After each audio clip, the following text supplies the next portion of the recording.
Magazine. We are proud to be a part of the Collective for Podcast, a virtual tour showcasing you and your business. Our podcast, the magazine, a virtual tour, all on one platform where networking, creativity, and visions meet. All you have to do is contact us at ipindesign@gmail.com. And tonight, welcome to the show.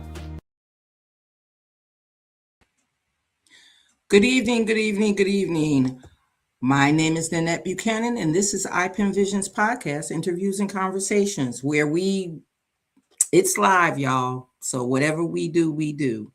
But what we do best, and I do want to emphasize this, is what we do best is showcase people that we believe are doing positive things. We believe that they're connecting and networking in the community for the community. And a lot of times when we get starstruck, I'll say it that way, when we get starstruck and you get people that have a vision, however, they allow the vision to be overtaken by what the paparazzi wants.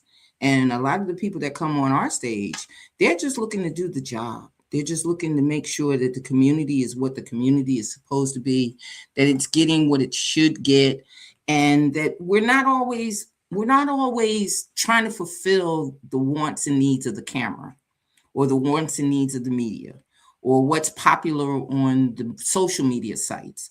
We're looking for people that are actually looking to say, hey, I have a program that's going to help kids that aren't going the right way, kids that aren't reading, kids that aren't learning, broken homes.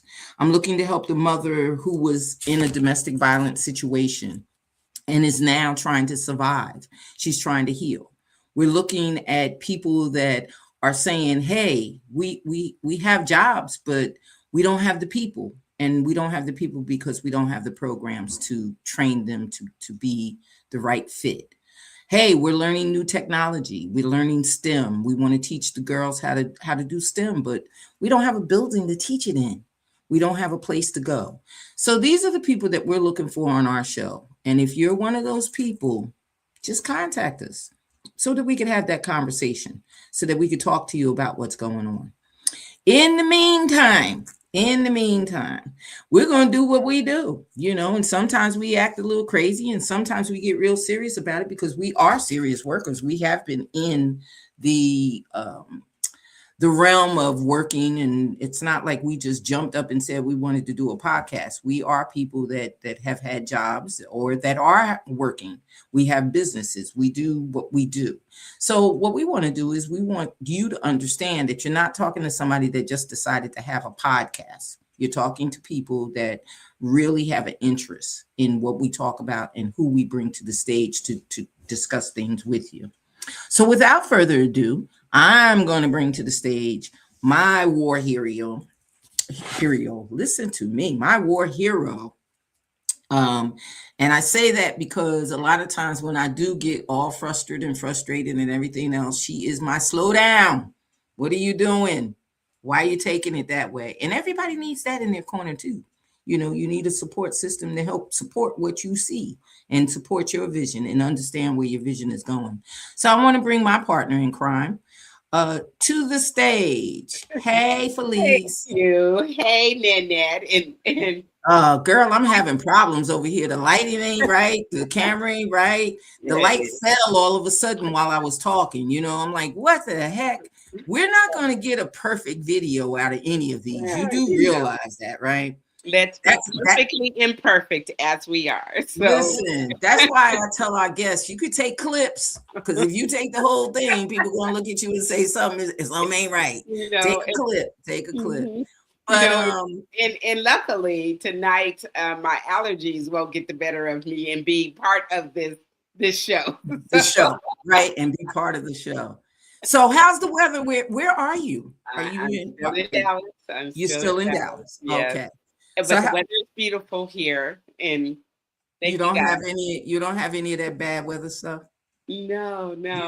You ain't dealing with that bad weather stuff. Yeah, I was. Girl, I was so glad that I moved from New Jersey. I don't know what to do. Yeah, I was looking on the TV. We went to a restaurant and picked up some food, and I was looking on the TV, and it was like I thought it was like a police incident some kind of murder thing or No, something. it's a snow incident. Yeah, It's a yeah. snow incident. People can't let their dogs go outside to go to the bathroom because the dogs might get lost. And Okay, I'm that's like, how what deep the snow blizzard? I'm is. But that's funny that we say that because our guest is from New Jersey. oh, very I good. don't know if she snowed in or not. But Well, the there thing you go. about it is that snow is, I mean, I had flashbacks. Yeah, yeah, 26. How many yeah. years ago was the last time I could remember?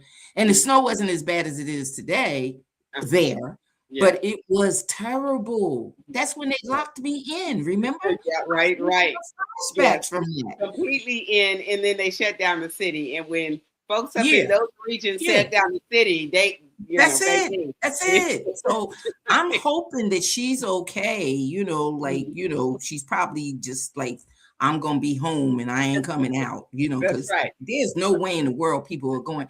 People could not let their dogs out. That's the part that got me. That's The that's dogs would jump into the snow and disappear. see, that's too Like much. you can't find your pet It's because your too pet much. went to the bathroom. That's crazy.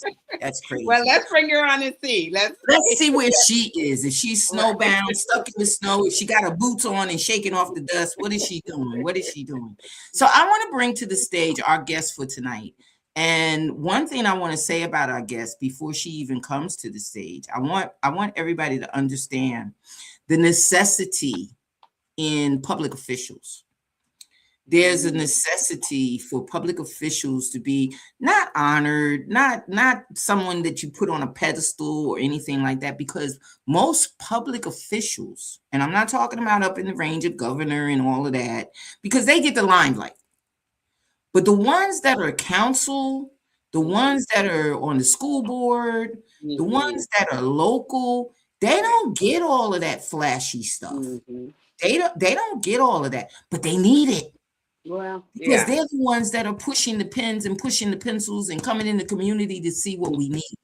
yeah. And I want to welcome her to the stage because she is a public official. Yay. And I do believe that she needs to be recognized as such.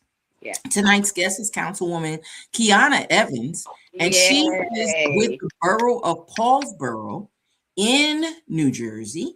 So she may very well be smothered under the snow, but she did come on. So, hey, we got to give her credit. We got to give That's her credit. right. And we want to welcome her to the stage. Good evening. Yay. Good evening. Okay, yeah. How are Very good. you? I am very much under a lot of snow. Um, yes, here in New Jersey, we got tons of snow where I live at in Gloucester County, which is in southern New Jersey. We have about 12 inches. I know some of the northern part got up to 24 inches. So it's not as bad as northern New Jersey, but it's still significant. So, yes, I'm snowed Yes. in. Yeah. But yes, I'm still happy to be here tonight. I know, I know, Well, I it's so good to know, see I you know again. you are glad that you didn't have to be out there in that weather. We had a snow day. I didn't have to be out, although I had to check on, the community, make sure the roads were Right, clear, make sure, if there was anything going on with some of the constituents. They had a couple, wires down, a couple people that lost right, power. So I had to right, respond to some of that, but I didn't have to go to work. Got a snow day with my son, right. so we got to kind of relax a little bit. So Little thankful bit, for that. right. And Awesome, then also when you're in the community like that, just as a public official and dealing with the public official capacity, you have to also be concerned about your seniors and Oh, those that can't get to their supplies, or they run short on supplies. Mhm. Not having electricity may affect some of their equipment that they have. So Yeah. I understand your realm totally. I Mhm. really, really do. And Mhm. I want to personally say that I commend you. I Thank commend you for your service and what you do, you. because it's not an easy job. Yeah. It's not an easy job. And it's one of those where the phone rings and you go, oh no, oh no. You know, um, being from my background, like I said, 30 years ago, I was locked in the jail 3 days because that snowstorm, they locked down everything and we had to stay in at the job for the 3 days, waiting for people to come, be able to get on the road and come in. So I commend you totally, because I can understand all of the haphazard things that can go on with the officials and things that they expect you to do. Like you got your own power blower that you could come through. Here comes Kyana Evans with the power blower to get people out of their driveway. Right. You know, Yeah. You so saying all the things that I think sometimes, but you know what we tried to be a little bit more prepared this snowstorm than the last one. You know, we had some generous young men who were like on standby and willing to, you know, go and shovel out some of the seniors that weren't able to get out good, last time, and good. you know, just making sure that the seniors had resources, they knew the numbers to call if they needed anything. So that was certainly A uh, blessing, yeah, blessing. blessing, Yeah, and something that I blessing. wanted to make sure this go around we were ready to make sure Well, we address good, any good. all the residents, but specifically our senior population. Yeah. Okay, so we're gonna move away from Frosty the Snowman and all of Okay. that good stuff. We're gonna move away from that. And before the audience says, "Well, we hear where she's from, we hear what her name is, but who is she?" So our very first question is for you to just introduce who is Kyana Evans. Who are you? I am, you know, you talked about me being a councilwoman, but I'm a mother. I'm blessed in that way. I have a 14-year-old son now, so I'm really enjoying that. I work at a one of the largest nonprofits in New Jersey, so I'm an operations manager. So that comes a lot with you know, managing all the different properties and all the different programs. You know, we have programs from childcare to a farm to a senior program. So on my day job, you know, I do a lot with the communities in Southern New Jersey. I am on a lot of different boards. I'm just like a community servant. I try to do as much as I can to help as many people as I can. I'm like the type of person that is always going to say yes. I try to say yes as much as possible. But ultimately, you know, I love to read. I love to write.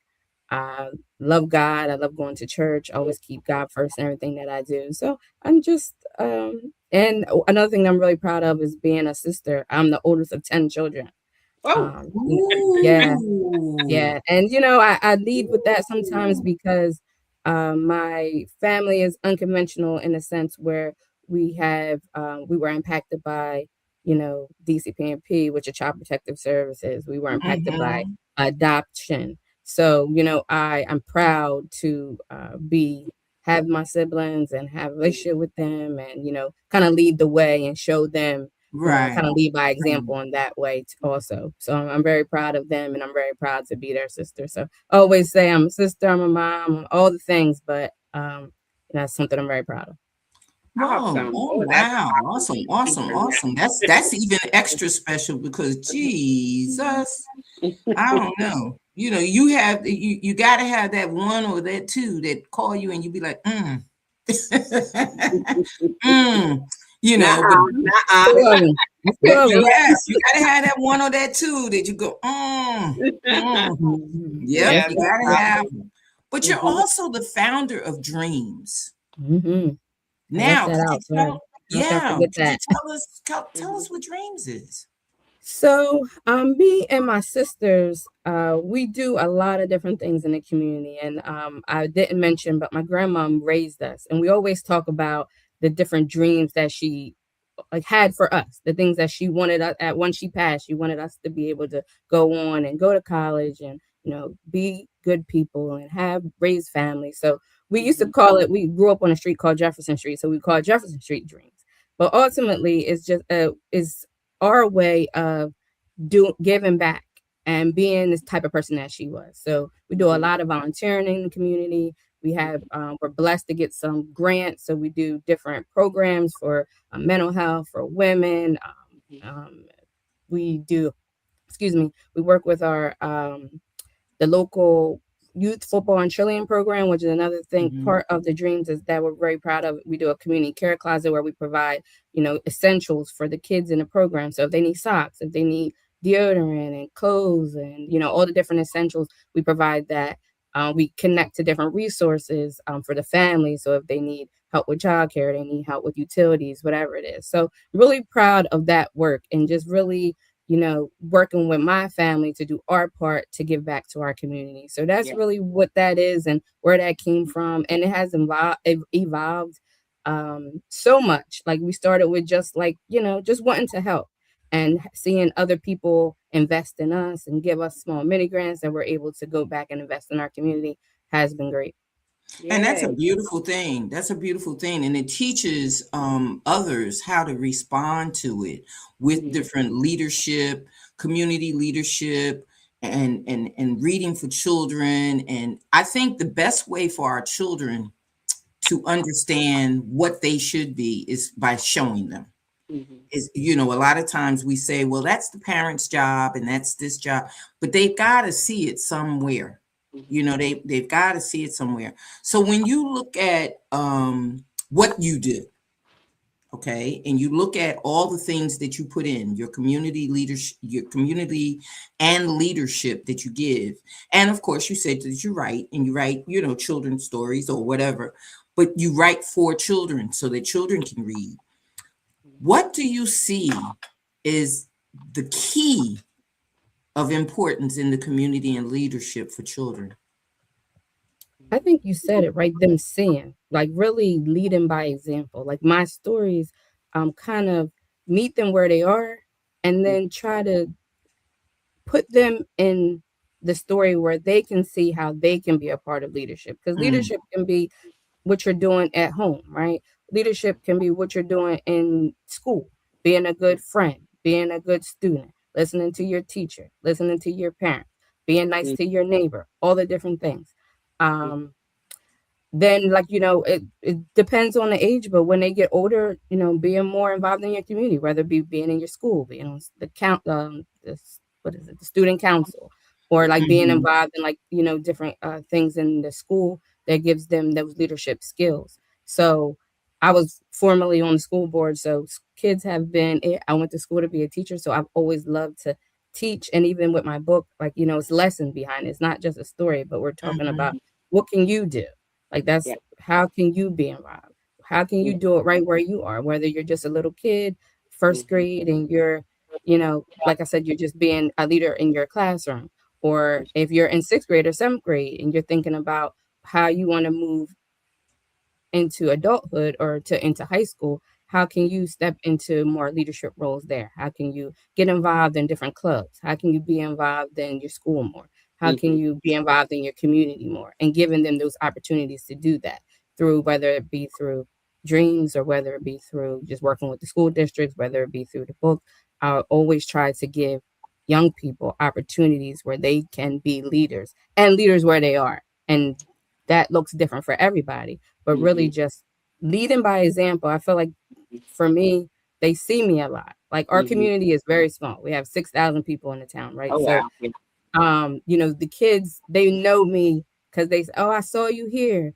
I Mhm. saw you there." Like, I'm a cheerleading coach. You was my cheerleading coach. So, um, they see me in different capacities and Mhm. always, and then when, I try to, like you said, lead by example. Like, when I'm in somewhere and I see something on the ground, I pick it up and I remind them that, we have to make sure we're keeping our community clean, Yeah. or like, whatever it is. But it's really just leading Mhm. by example and Mhm. trying to show them Mhm. how you can be a leader just doing the right things. Right. You Right. don't have to be like Right. Yeah. I heard in your intro and you talked about like governors and presidents, like these people, like they get the recognition, but you can be a leader right here, right now, where Right. you are. And this is Right. how you can do it by Uh-huh. just being a good person. So speaking of Mhm. leadership, then I'm very curious. What led you to be city council? Um, and then how do you? So what is the role of a councilwoman, man, whatever? And then how do you? Well, what led you to that? And then what is the role of a council member? Okay, the shorter answer is what is a councilwoman? So I'll start there. Uh-huh. So with the council, we work with the mayor. We're elected officials, so we're elected for terms, Mm, and we help with the mayor of the community to make laws, ordinances, municipal rules, and all the different things to keep our community safe, to pass the budget for the community, and mhm, also to protect and serve the community. So we basically make sure that all the different departments, it's a part of the local government, the police, the public works, our fire, our library, all the different parts are all running smoothly. But on the higher level, working in partnership with the mayor to make sure that all the departments have the things that they need to make sure that our community is running smoothly and safely. So that's Okay. what my role is as a council person in the Mhm. community. But how I got here is really unconventional. Like I didn't, plan to be a part of politics. Really, I mean, I was on the school board because my son was, he goes to the school district, and I was a Mhm. parent who was, really involved. So that was something important to me. But as far as council goes, I feel like the community kind of chose me. They saw a lot of the things that they had a vacant seat, Right. and everyone kept saying like, you're doing the work. You show up to the meetings, you're advocating for the Mhm. community. Like we see you. We know that you're a person that we would like to see there. Mhm. And my fellow, they weren't at the time, but the council people that were on the council at the time kind of threw my name in the hat, and that's how I ended up in the vacancy. And then ultimately, I had to run for a full term, which was interesting because that's how you see how politics really work, right? Right. When you're going Uh-huh. through the campaign, and it's Mhm. not as nice as you would think, Yeah. when Mhm. Yeah. people are, all Mhm. the different things. And I was like ready to bow out because I'm like, this isn't what I signed up for, right? I'm Right. just a community person that wants to help my community. But, the residents and the business owners and the people, especially the young people, they really help mobilize me and help Mhm. motivate me and empower and Yeah. encourage me to say, no, Mhm. you deserve this. And this is your, Mhm. this space is for you. So that's Awesome. how I got there. So I Uh-huh. would tell people all the time, I'm not a politician. I'm just a community advocate that's Right. here. No matter the time I'm here, I'm going to do the best that I can to make sure that Mhm. the families, children, seniors, everybody in our community have the things that they need and deserve. Yeah. Well, you know what? That's Yeah. even better though. I Yes, think that is. coming from the heart, Mhm. having the heart to do the job always makes the job Mhm. better.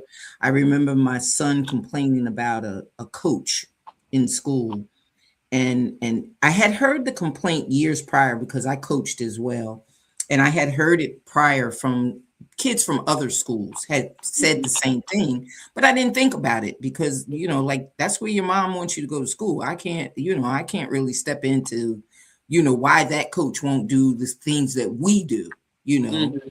if you're going to run for your school, then that's what you're going to do. You're running for our club. It's a separate entity. I can't go to the school and tell that coach what he Mhm. needs to do with his practices because I Mhm. don't want him at my practices. I Hmm. can't do that. Right. Well, when my son brought it up, it just hit different. Which I imagine for you being in your community, it hit a little different. For Mhm. someone that to come to you and say, "Hey, you need to run for this, and you need to Right. help us, and you need to do this." And he Mhm. said that the coaches were coaching for salary. Mm. They were Yeah. not coaching. They were Right. not coaching for the experience of the child or to push the child further or to enhance the athletic ability that they may have or to tell someone else, we don't need just participants. We're looking for true athletes to Yeah. Yeah. participate. So I think that you being in place where you are is exactly where you need to be. I agree with them and don't know hills or beans if you do your job or not. But I just think that if enough people put you in the position and voted you in, it's apparent that you must have shown them something prior that said that's where you needed to be. And I congratulate you for stepping in and saying, okay, they said this is what I got to do. I'm going to persevere and keep on pushing. Because the thing about it is we got to show the children, we got to show those that come behind us the right way for things to do this, which leads me to my next question. Mm. Why is it important to introduce civic education at an early age? So I tell this to people all the time. I remember going with my grandmom to the polls as a very young girl. Mm, She mhm, would take me with her and instill in me that it doesn't matter who you vote for, right? You could be, your vote is totally up to you. That's your power. You can choose to vote who you want to, mhm, but you're going to vote Right. because there were people before you who did not have that opportunity. There were people who Yes. died and fought mhm, for you to vote. So I Mm. always kept that with me. And even with my son, take him with me, to show like, when you turn 18, this is important. You have to vote because that's your power. So I kept that with me. And, with the young people in the community, when I was, even before the council, because even with school board, you have to run. It's an election. I would hear so many 18, 19-year-olds that would say to me, I'm not voting. Why? It's like, nothing's going to change. What, my vote doesn't matter. Like, they tell me to vote and nothing's going to change. So I was like, how do we get to young? We have to, like, it's instilled in me. Like, I remember vividly riding in her car, waiting outside the little booth. Like, I remember it. I want kids to have that way earlier than high school. Like, when high school comes and then they tell you about filling out the vote and things, but as kindergarten, first grade, second grade, you have to know how important it is to vote. You have to know how important it is to know who your local leaders are, to want to know, so you can have so your vote is really counting, right? Like, so you're educating yourself on who it is that you're voting for, why it's important to vote, and that how important it is. Like, your vote, I don't know if I'm saying it in the right way, but it's like your vote is so important. Like, that's your power, right? That's how you use your voice. That's how and I think that we need to do, like, some of the schools. I know I was shocked that my granddaughter's school did it last year because she ran for class. I don't think she ran for president. I think she was running for secretary. But at any rate, she was running for a position and she was in the third grade. Nice. They had them running for positions, and she hated the fact that she lost, but she lost to her girlfriend. So she was like, it doesn't matter. We'll be secretary together. So I'm like, okay, whatever. But, she understood, the political thing of it. And then my son's school ran totally by the students. It was run by the students. I didn't know that until he was a junior, I believe. He went there from the 7th grade. It was an all-boys school, but it was run by the students. Everything that happened up to and including teachers coming back. Wow.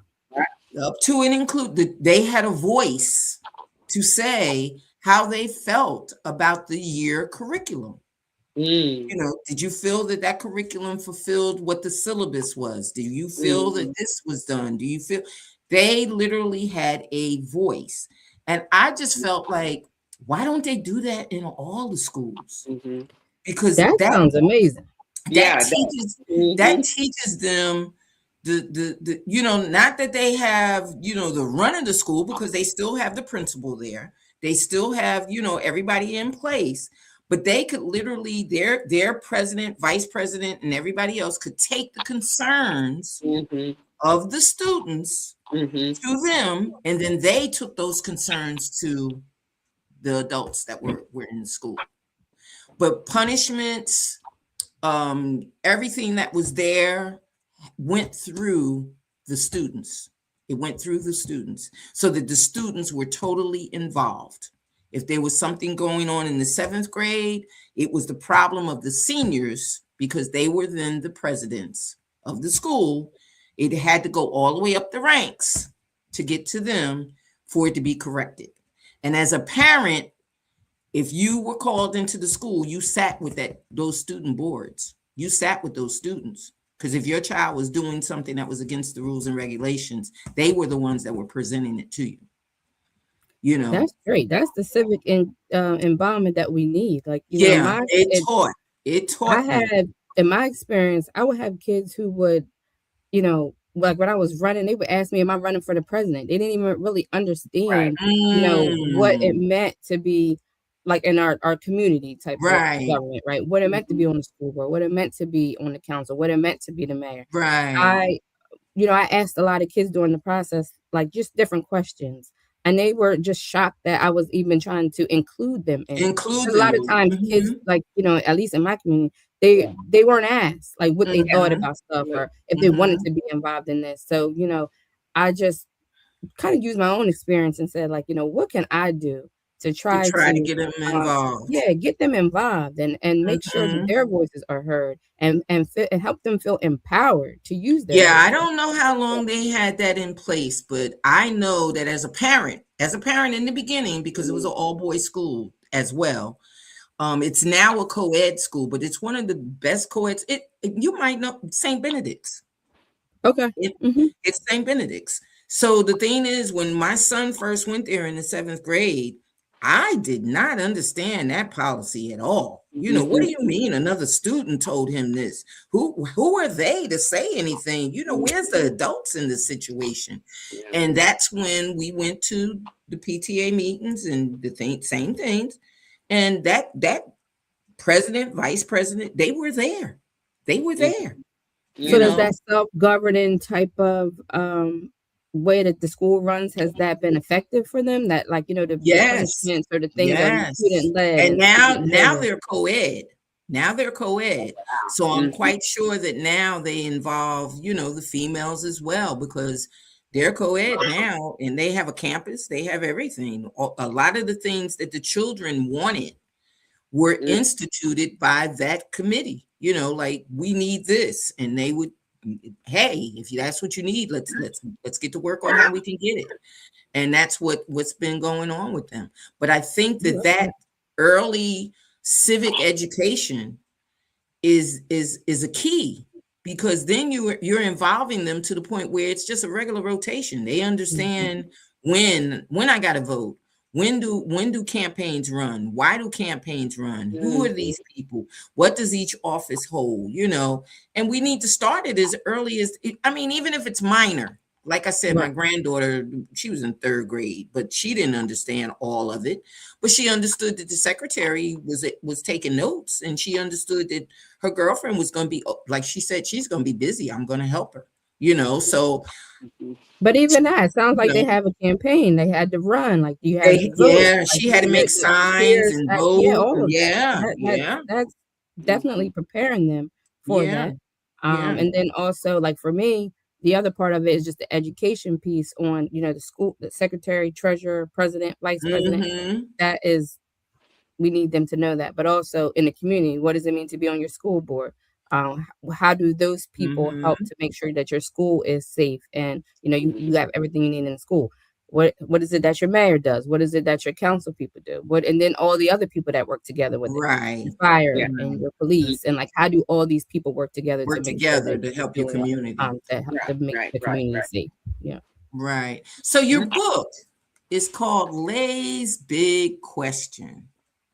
So now, before we get into what the question is this a book that relates to civic duties and how the system is, or is this a book on something entirely different that Lays wants to know? No, all of that, everything that I've been kind of saying. So, the book starts with her seeing something happening in her community. She asked her mom a question, and her mom kind of go around to different places in the community, and they kind of learn what's going on. And then she asked the big question, and the question is, what can kids do? How can kids be involved in that, right? And then her and her mom go through different ways that kids can be involved. They, like I said, they can ask questions, they can share their ideas, they can, all those different things that, can empower kids to use their voices to make changes in their neighborhoods, in their community. And what age group is this geared for? I try to make it as simple as possible. So it is, I read it to 1st grade, 2nd grade, 3rd grade. And then when we like, I've been all over the place, reading the book and talking to students. And when we're talking to the older students, I don't necessarily read the book, but we talk about the different themes, right? Different things, right? So it's kind of like, this is a summary of what it is, and then these are the different places. Then we talk about the different places. What does it mean to be a council person? What does it mean to be a man? What does it mean to, what does the fire do and the police do? All the different things. And then when we get to the question part, what are some ways? Because it's different. Like, when you're talking to a 5-year-old or a 6-year-old, right? I'm more so focused on, like I said, meeting them where they are. You're being nice to your neighbor, and you're, picking up your trash and all that kind of stuff. You're doing. But when you're talking to a 6th grader, 7th grader, 8th grader, we're really talking about ways that they can really be involved, how they can get involved in their student government, how they can, be a part of the student council, or all the different things, how they can be a Mhm. part of their community. We have different programs in the community, different youth councils with the Boys and Girls Club, like all the different things, like really showing them ways that they can Right. really get involved. So it's different for each age group, but the book itself is more so geared for younger kids. Younger ages. Yeah. So how do we heal the community? And I mean, you've given us ways how we Mhm. have to first instruct them or teach them. Hmm. But okay, if I got a kid that really is lame, and I mean that in the kindest ways, because Mhm. kids are kids, Yeah, they don't really know how to attach to something as serious as, and a yeah. lot of times those that are attached don't even know that they're attached. You Oh Sure. know, yeah. they Mm. they they enjoy doing the community service just because they do the community service. You know what I Right. mean? They Mhm. enjoy doing it because their grandmother goes and does community service and they're with grandma. So Right. they're not really attached to it heals or it helps, or how do we get it across to them that how the importance of it? Yeah. Well, to your first point about the kids who are, I don't want to say unconventional, but they're not the kids that who can see that what they are doing, or may not even, what's the word, be enthusiastic, or Mhm. even go out there to try to do something. Those are kind of the kids that I try to reach out to the most. They Mhm. may be the most quietest kids, or maybe they have some developmental disabilities. Like those are the kids that I try to, work with, to show them, like, and this is not just essentially about civic engagement, but just Right. Right. however, like, just kind of Get them empowering them, engaged. and Right. just getting them engaged, period, and Mhm. meeting them where they are. Like, so, Mhm. I talked about all the different things. So we have different programs who, like, we have in the summer we work with kids specifically, who they're not they you know, the school identifies them as, they're not the ones that are, doing sports or doing any of these other Mhm. activities. So, Mhm. we do a gardening club with them, right? Trying to do things that they may be interested in. And they're not interested in that, Mhm. but they're learning. They don't even know that they're learning. They're coming to the program. They're, learning about the different, how to do the seeds and this and that. And, they never even thought that that would be something that they would want to do. And then Mhm. everybody's different, right? So some people may just be watering the plants, some people may just be planting them. But the point of it is really just meeting everybody where they are. And it's Mhm. not easy because like, your developmental is different, your emotional is different, all the Mhm. different things with young people. Mhm. So really trying to do different things and engage them in different ways, to meet them where they are. But the question is about healing communities, right? Um, Mhm. and why is that so important? Mhm. Um, Specifically in my community, uh, we struggle a lot with education. Our test scores and ranking is probably Mhm. one of the lowest in the state. So it's really important to me to be doing my part to make sure that we're Mhm. providing different services and resources to them around reading and literacy and all the different things. Um, and then, with dreams, the mental health part, right? Trying Mhm. to get resources and programs so that way we're addressing mental health, we're addressing physical health and well-being, all the different things. So I think that, especially in a community like ours, that sometimes has a lot of crime, has a lot of, we are on the bottom of all the lists as far as, Mhm. like, food insecurity and, Mhm. you know,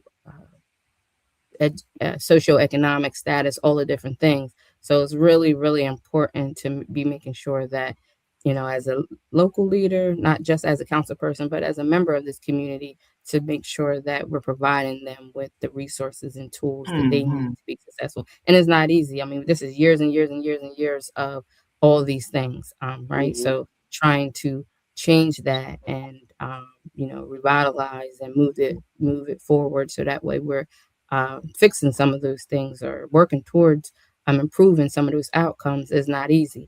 But Mhm. the healing part is something that you have to do together. Right. So, Right. working with our faith-based organizations and Mhm. our community-based organizations, Mhm. it's just something that uh, is important to me, Yeah. and I'm trying to do my best that I can to work with Mhm. not just my Mhm. organization, but the other organizations in the community to do that. It's very important. Mhm. Mhm. So in healing, what is I'm trying to get a sense just from your perspective for your community. What does healing really look like? I mean, when we always go towards an initiative, but and the outcome should be something. So what does a healed community look like for you? I mean, ultimately, I feel like a healed community is one that is thriving, one that is safe, Yeah. one that is prospering, and so ultimately that's what I would love to see. Sure. All of our kids are their test scores are improving, and we don't have those issues with literacy anymore, or like the crime is no longer, so we don't have those issues with that. um all the kids don't go to There's kids that don't go to bed hungry anymore because we don't have issues with food insecurity. So healing, or even like mental health, right? That our kids Mhm. have the tools and resources that they need so that they can be successful as far as their Mhm. mental health goes. That would be ultimately my goal. Yeah.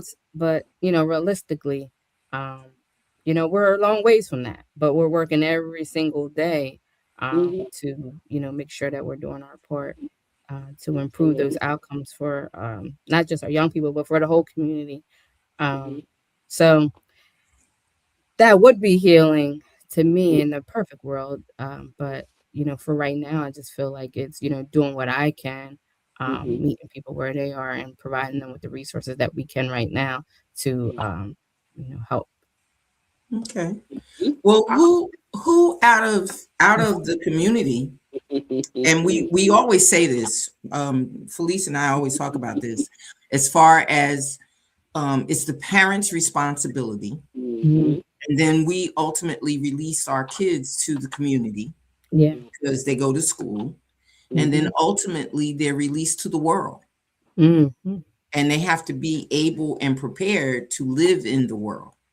Yeah. So while they're youth, who owes them? Mhm. I think we all do. I mean, I think that it's everybody's responsibility to be uplifting, encouraging, empowering our next generation, teaching Yeah. them, um, guiding them, Mhm. really preparing them for adulthood. Because, Mhm. like you said, like once they go out into the world, um, they Mm-hmm. have to be ready. So I feel like it's everybody's responsibility to do their part. To You said owe them. You mean owe them just like Who owes them? In other words, if we're looking for them to benefit, Yeah. right? if we're looking for them to get the perfect package, Yeah. if you say at 18, here's your perfect package, open it and be able to blossom. Yeah. Well, what Then yeah. should be in that perfect package and from who? Is it Well, just the parent? Like you said, you think it's everyone. I do too. I agree totally that everyone has your hands on it. People actually have asked me, because I've dealt with children for so long. I can't even tell you the numerous amount of children that I dealt with when I lived in Jersey. Um, why do you care? Yeah. mhm, You go beyond your 8 hours. Why do mhm, you go beyond your 8 hours? Well, I was at a Boys and Girls Club. I coached a track team. I did all of this. I changed my job thinking I'm going to go in the prison system and try to derail them from this pipeline. I mean, I was Yeah. constantly with kids, mhm, constantly, young adults, kids. Mhm. I don't want to see anybody fail because I know what failure looks like. I know how it's not going to wear well when you say that you did all of this and then you failed. So how do I help you? How do I organize it? So I think that along the way, though, when I open the door and let my child out the door, I can't Mhm. be the parent that says, don't look at my child, don't say anything to my child. Right. I just can't, because I can't have eyes on my child if I'm at work trying to work to sustain my home. I need someone that's going to have eyes on my child. Well, who is that going to be? That's going to be the neighbor on the left, the neighbor on the right, the neighbor across the street, the lady down the street, the lady at the store where they stop and shouldn't be getting candy in the morning, but they stop there anyway. You know what I'm saying? There are people right in the community that I may not even know. I don't know Miss Ella. I don't know Mr. Marshall, but they're people that my kids see when they go to school. Mm-hmm. And then when they get to school, they got this teacher, this person, that person. They've got people in their lives that sometimes the parents don't even know they have in their lives. Right. Yeah. True. And that's because I opened the door and sent them into the world. Right. But a lot of people think that we don't send them in the world until they're 18. No, you sent them in the world for 18 years.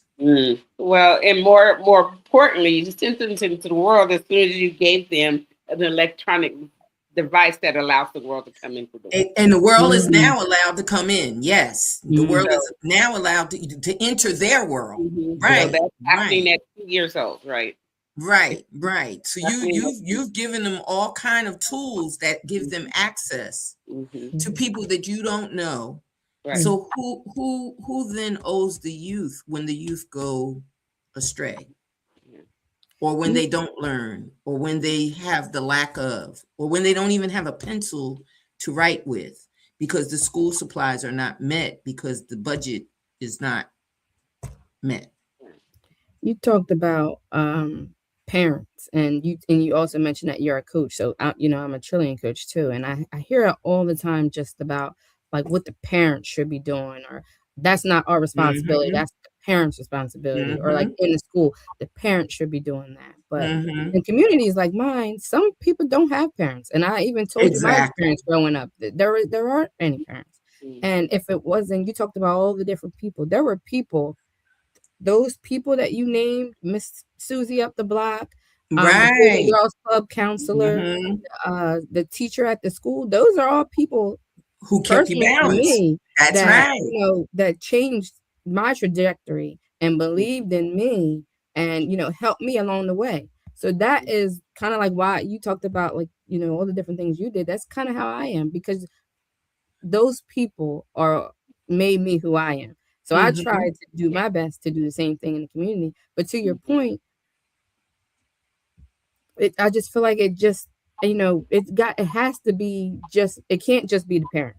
It can't just be what's happening in your household. You have to have people in the school who care. You have to have people in the church who are willing to be mentors. You have to have people in your community-based organizations, your coaches, all the different things, because they all touch the kids. And the kids, and something, that doesn't even account for the phone. But these people are people who are in our kids' lives. Our kids are looking up. Sometimes they spend more time with the kids than you do as a parent, right? You never know. You never know. So I just feel like it takes all of us. But there are times when, like you said, the kids don't have the things that they need, and then whose responsibility is that? And then whose responsibility is it? We blame them. I can remember the lady. We used to have to walk home and be home by a certain time, because at that time we didn't have cell phones. So you had to be home and in the house to answer the phone to say you got there on time. So it was constantly a rush, because it was like maybe 8 or 9 of us all in a group trying to walk home from school. Drag the little one that's always in a problem, somebody else that didn't remember their book, somebody else that did, but that whole group was supposed to arrive at this phone call at the same time.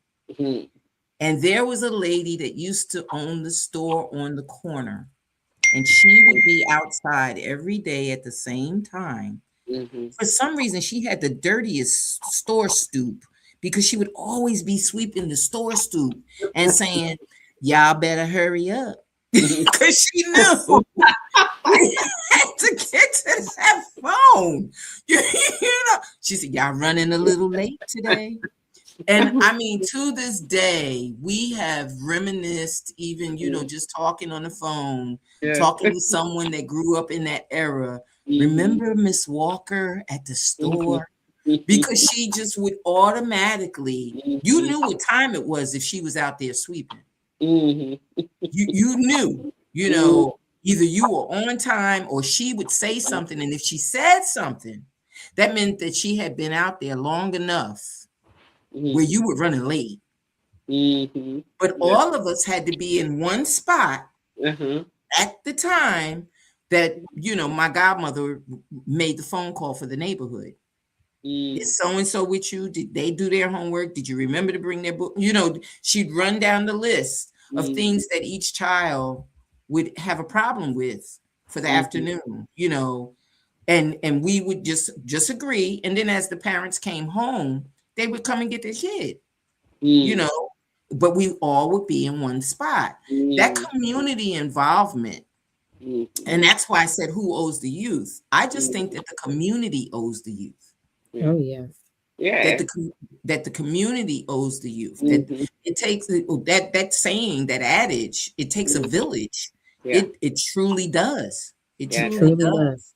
Mhm. And we all have to play our part. We all Mhm. have a part in that community. And I commend you for being a part of your community, because it's needed, especially as a African American female and a young African American female. Yeah. You ain't one of them where the youth could look at it, I ain't paying no mind to that old lady. You know what I mean?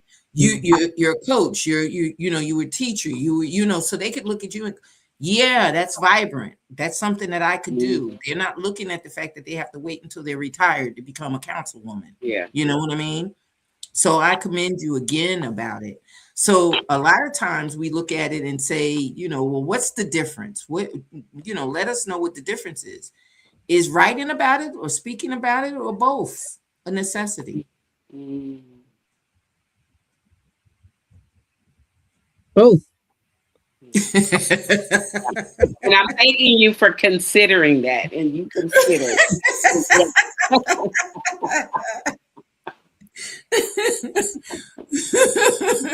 You mean, can you just kind of tell me exactly what you're Like writing or speaking about the community, healing the okay. community, the whole topic, Okay. who owes it to the youth?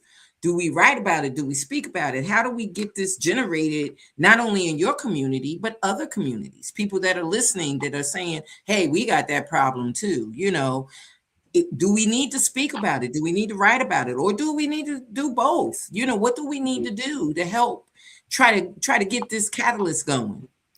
I think speaking about it is more, we need to be out there talking to young people and Sure. really engaging with Mhm, them. But mhm. I say both because the book helps me to speak.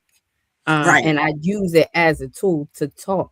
And it's Mm. not just like, we're just reading the story. It's like we're Mhm. really talking. We're Yeah. really giving real Mhm, examples on what you can do, how you can do it, really teaching them different things. So Mhm. I say writing about it, but speaking about it, but both, because you can mhm, write and, provide different materials to young people, but, some people learn different way.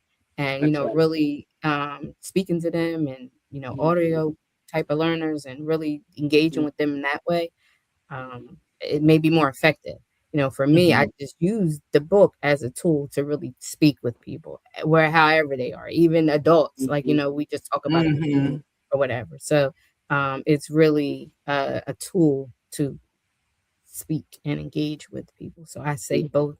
But for people who are mhm, not in my community and just in just other communities, I'd say I really think that it's a tool that you can use to really, engage with your young people, meet them where they are. You take the story and, you know, turn it, twist it, Mhm.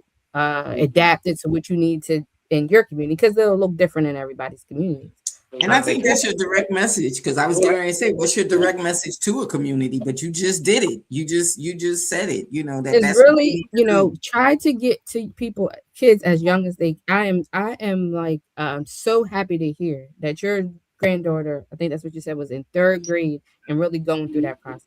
The Mhm, younger that we get to people, because right now, and it's not just even about what's happening in the local community, what's happening in Washington, DC, right? Mhm. Feeling that people feel disconnected, that, my vote, it doesn't matter. My voice doesn't matter. So really trying to mobilize people, kids now, so that way Mm-hmm. they're mobilized and ready. So that way Yeah. when they're old enough that they are involved and engaged in the whole process and they really believe that message. I mean, Right. when we're learning, especially as Black History Month, right? And we're learning Mhm. about the Reverend Jesse Jackson, like all the different people who, they stood up for all these Yeah. things. Like they advocated and activists Mm-hmm. for our rights. And then our young people are feeling like they're so disengaged from it that because they see what's happening and they feel like, Mm-hmm. whatever I say or however I feel Mm-hmm.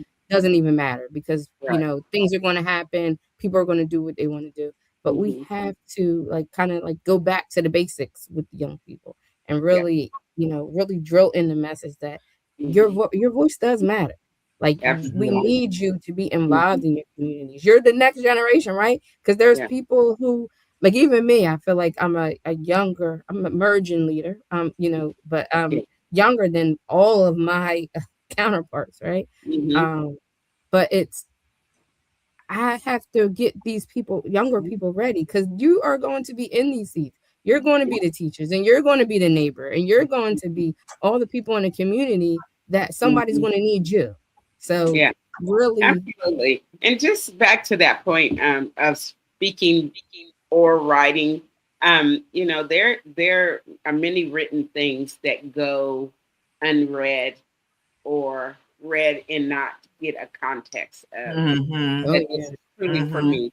So it is important to write it. It really is. But the speaking upon it is paramount because you have to speak to it. The words on a paper are there for someone to, ignore or to read, but to speak it and to be when you're speaking, you enter into a relationship, especially, because you're communicating. And you can't just, Mhm. if you're just yelling at some people to tell them, what to do, that's not communication. That's ordering. So when you're speaking it, and not only do you bring it to life, you put your energy, your passion, and your motivation to it. Because even if you read it and then you start speaking on it, you give the words life, right? Um, Mhm. so and in our society today, where this is the way we communicate is through this portal here. If you put a bunch of words up here, ain't nobody gonna read it. Ain't nobody. Because, if and especially if you don't space out the words enough to give them the sense of, not being overwhelmed by the words that are written there. So you are more effective if you come on and you speak it. You speak from the heart and you've got what 3.2 seconds to grab someone's attention with whatever you're doing. oh Um, yeah, and so Mhm. the writing of it again is important, but the speaking to it is brilliant in my thought. Mhm. Mhm. Yeah, it does. It does. It helps. It helps in more ways than one. Mm-hmm. Um, and I guess I'm going to ask this question. I wasn't going to ask it, but I'm going to ask this question. I was going to skip over it because I kind of Mm-hmm. know what it is, but I said, well, maybe. So I'm going to ask it. Mm-hmm. How does your experience as an elected official Mm-hmm. shape you personally? Mm-hmm. And the reason I wasn't going to ask it is because I feel like you shaped it. I don't yeah, believe that it shaped you. I think that you already had that in you. Mm-hmm. That leadership, that connection, the yeah, idea that you wanted, like you said, you're the oldest of 10. Mm-hmm. That you were an elected official before you even knew you were an elected official. So I kind of think that, like I looked at the question and I was like, I don't think she needs that to be said because you grew up yeah, understanding the needs of others, yeah, understanding what needed to be taught so that they could excel on their own, yeah, understanding that you might have to reach out to get what you need within, Yes. I'm just understanding it from that point of view, Mhm. from just what you said about Yeah. being the oldest Yeah. of 10. Yeah. So I don't think your experience as an elected official shaped you. I think your experience as that God given, here's your Mhm. position, here's who you are in the family. Now take that in the world. Yeah. Yeah. Yeah, I would agree. I I feel like yes, it's vice versa as far as like how I'm shaping my work as an elected official as opposed to how the elected official shaped me. But I am using, like you said, my just all the different experiences, whether it be growing up, and having to be a leader in my household, being doing my day job and having to be a leader in that capacity, the all the other different things, and really using that to guide the work that I want to do, to be the elected official that I want to be. I don't want Mhm. to be, and I say I'm a little unconventional because I try not to do things that are just status quo, the way that things have always gone on in our community, the way that they've always done things. I want to do things my way. I want to really say what I mean what I say and do. I Yeah. also want to lead by example, right? I want my actions to speak for me. It's not about, I feel like a lot of times, like, you say all the things you want to do. And Mhm. I'm going to do this, we're going to do that, especially like elected officials. Like they say a lot of different things to Mhm. get Mhm. elected and to be in their seats. But, for me, I just want to let my work speak for me. I want people Mhm. to see the things that I'm doing in the community, see how I'm engaged with young people, see how I work 110% every single day, Mhm. and really just take that and, let that precede me as opposed to like I'm just a councilwoman. No, this is who she really is. Like she really is Mhm. this servant leader outside of just that role. So yeah, you're right. I feel like it's the other way around. Is just like me shaping how I want to be, how I want to be an elected official. I don't Yeah. Mhm. want to just be a person who's elected and I have this title and I really want to do the work. I want to be in the community. I want the community to believe in me and trust me and see. I'm all about action, community action, Right. right? Like Yeah. Mhm. the work is actually being done. So they Mhm. see me at all the youth games and they see me at all the different community events, and Mhm. know that if they call me, I will pick up the phone and do my best to advocate for them. So I am really trying to just let myself shape who I want to be as Mhm. a council person in my community. That's beautiful. It's It is. beautiful. That is beautiful. Thank you. So now let's go into you personally. One of your sayings was, "What God has for me will Uh-huh. always be for me." Mhm. Yes. And I think that that is something that needs to be put in gold print over the heads of every child in the classroom, Mhm. and the understanding be there for them. That's a beautiful, beautiful, beautiful um way of showing reflection. Mhm. So Anybody that knows me, um, my my fellow council people will say that I say this all the time, but I really stand by it. And I Mhm. also feel like and I tell young people, I tell everybody that, what God has for you is for you. And in Yeah. his timing. It may not be today, it may Right. not be mhm, tomorrow. I Right. tell people all the time, I mhm, never expected to be a council person. I didn't feel like Mhm. this was part of what God had for me, but he had it for me. This is Yeah. what mhm, he what my life turned into, and while I'm here, I'm going to be the best council person that I can. I didn't, I always loved to read. I always loved to write. I used to write short stories at the Boys and Girls Club when I was a kid all the time. But did I know that I was going to use my experiences as a council person to mhm. write a book? No. But what God Mhm. put on my heart to do is what God put on my heart to do. Exactly. So it's really, really something that I stand by. It's not a cliche. Like I really live by that. And I tell people, I mean, if my name should be like Kyana T. Evans, not any of the other acronyms after it. It should just be this because this is really what I say all the time. People know that I really live by this. And I tell people all the time, if they're going through a storm, what God has for you is for you, and in his time. And it may not be today, it may not be tomorrow, it may not be the way we think it should be, it may not be how we think it should be. Mm-hmm. But God doesn't steer us wrong. And you No, keep your faith not at first. all. You keep God first in everything that you do. Those are things that my grandmother instilled in me. And And it's a whatever it beauty. is, good or bad, what God has for you, he has it for you. So That's I right. think that for young people too, they should just Mm-hmm. they need to understand that. Like, Understand it. you're Hmm. obviously you're shaping your decisions, right? You have to make good decisions, and you can't just think that things are going to happen without you doing your part. But you have to know that God is always with you. You keep your faith in everything that you do, and whatever is destined for you will be for you, as long as it's God's will. Yeah. Well, your second quote was, have faith in your journey.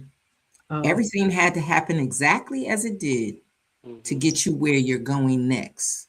I Yeah. have So this that's up a in my office. continuation. Yeah. I have this up in my office. I look at it every single day because sometimes, and I I don't know how, you know, your religious views, but Mhm. faith for me and God for me is I talk to God every single day. And, I have in faith because you don't, for me, the journey is different, right? And like I said, I didn't really think that this is where I was going to be. I went to Rutgers, Newark. I want to be a teacher. I want to retire 30 years and, live And my that's it. pension, and that's it. And that's Mhm. not what happened. I didn't want any kids. I just, because obviously I come from all these kids. I always said, Right. I don't want any I don't want any kids. I don't I'm want to get serious. married. I just want to be myself. And I knew I loved kids though. Like, Yeah. but I said I wanted to be a teacher, but God had something Mm-mm. else. Like, I was a Yeah. teacher for a short amount of time, but went to Right. college, got a master's in social work, and I'm able to serve the community and serve young people in another capacity. So you Yeah. just have to have faith. And, everything has to happen. Good, bad, you go Hmm. through trials and Hmm. tribulations, Yeah. deaths, marriages, celebrations, everything. All the Everything. different things have That's to right. happen for That's you to right. get you to where you need to be next. Yeah. And wherever you're Yes. going next is where God wants you to be. So Exactly. Yes. Yes. For And then sure. you had I had another one. life's most Yes, persistent and urgent question is Martin Luther what King. you're doing for others. Mm. Yes, Martin Luther King Jr. Yeah. I live by that also too. Another thing my grandma instilled in me is always, for me, I talked about the different people along the journey, right? People at the Boys and Girls Club, people here and there. My upbringing was not really conventional. So other people and the things that they chose to do for me is really how I am who I am. So I always Mm-hmm. say that Mm. too, Hmm. because there are people who they didn't have to help me with a college application, or they Yeah. didn't have to help pay for a registration for like a Mm-hmm. cheerleading Hmm. program, or they Yeah. didn't have to, like, all the different things that that people had to do for some myself or my family members, Mm-hmm. because we were less fortunate, really shaped who I am today and why I am the way I am today. And I always feel like if I have something, that I should pay it forward. And, what am I doing? Not just what I'm doing for myself, but what am I doing for others? Like, how am I showing God that I'm faithful and thankful for all the things that He's given me? So I practice that every day also. I try to, make sure that if there's something that I can do for somebody, and not doesn't have to be monetary, it can be just, helping them out, or, sharing a Yeah. resource, or, whatever it is, but it's really about helping others. I really live by that also. And again, her book is Lay's Big Question. And we just want to give you some areas that you can, ways that you can contact her to get the book, Lay's Big Question. It deals with teaching our youth about the community and teaching our youth what they can do in the community. Mhm. And you can reach her at her email, Kyana T. Evans at gmail.com. She also has a website. You can go there, Linktree Remember the dot in between the two E's. Yes. Okay. Remember the Go dot there. between the two E's. Okay. And you can go there on Facebook. You can visit her on Facebook and see her on Facebook. www Facebook and Kyana with an E at the end. Make sure that you put that E at the end. And Instagram, the same thing. So she's not a public servant in hiding. Oh, She's not a public servant in hiding. So again, the title of the book is Lay's Big Question. You can go there. That could be a start for anyone to begin to show your children, your youth, your community, your church, different things that go on in different organizations about how the community is, especially in the light that we're in, because we're getting ready to go into a primary election. mhm. Even though she's on city council and everything else, it can teach you about some of the things that you need to be involved in the bigger elections, and why we have the smaller elections that lead to the bigger elections. So you might want to check that out for your youth and for your children. And Kyana, I want to thank you for being a gracious guest. I want to thank you for being who you are and understanding that this is a necessity, this is a need. I commend you in that. And Felice has a last question for you. Yes, I do. And first and foremost, thank you for your service. Thank you for using your gifts to the world. Thank you for following God and His plan for you. So that those are huge things, and I admire every single one of them. So again, if I didn't say thank you, thank you. So our question to you, our honored guest, is, you know, we talk about all of the marvelous things in your gifts that you put out into the world, and but we don't always talk about what it takes to get you there, right? And so people see you and they see your gifts and they're like, wow, but then they don't take in what it takes to get you there. So I say all this to say and to ask you this question: what does it take for Kyana to fill Kiana's cup as she is pouring out her gifts and talents to the world? I was going to say it takes some rest. I wish I would practice what I preach on that. But it takes a lot. I think that you know, I wear a lot of different hats. Some I didn't talk about a lot of them, but a lot of different hats. And every single day is like, you know, going, going, going. But Yes. I think that just taking time to myself, whether my sister's a yoga instructor, so doing yoga, or, Yeah. going to church, or, being involved in some of the activities at the church, Mm-hmm. or, you know, like I said, I spend some time with my son, although he's 14 and doesn't want to spend lots of time with me, but, Mhm. doing that. Mm-hmm. So just really trying to disconnect from all you know, the responsibilities, I guess I say, although you really can't. But I try my best to just take some time for me, Mm-hmm. to refill my cup, whether it be just like having a cup of tea and just scrolling on my phone and not having to think about, all the different things. But I wish I was better at it, because every Well, year I say, I'm gonna take some things off. Some things gotta go. And then I just end up pouring more and more and more things on the plate. But, yeah. ultimately, um, it takes a lot. I'm not going to lie. My husband and my son, they're troopers for sticking with me through it all, and all the meetings and all this and that. But you know, got to do a little better job of filling my own cup. But I do try to take some time for me when I can, like today. Well, we're under Right, right. we're Well, we're there you under some go. You snow, did it. so God gave it to me. Look, I God gave gave it it to to you. me. That's He gave right. you an opportunity to just say, Yeah. you know what, there's no work, there's no nothing. You take some time for you. So I Take Mhm. some appreciate time for That's you. right. That's Yeah, right. yeah. Well, we Uh, appreciate you being our guest. We want to thank mhm. you for coming in and taking some time Yes. with Yes. us, Yes. Yes. Oh, because thank you we so we much. need we need the more Mhm. vibrant appearance of what politics are. because a lot of people, you say politics and they go, you know, Yeah. so we don't need it to be frowned upon. We need it to be embraced and really, you know, passed on so that everyone does their civic duty and everyone does their job to be a part of. So I want to thank you on behalf of us for being our guests. And I want to thank those that are watching tonight and those that are going to watch the replay. Be sure to check us out on YouTube. And if not, on my website, www.nanettembuchanan.com for the replay, because it will be there. And you can check out Miss Evans, the politician. Because she does a great job. She does a great job, really. We want to make sure that we pump up those that are doing what they're supposed to do. Yeah. And we thank you for becoming a part of our network. Thank So you. with that being said, good night, everybody. Thank you for joining Thank you for joining us.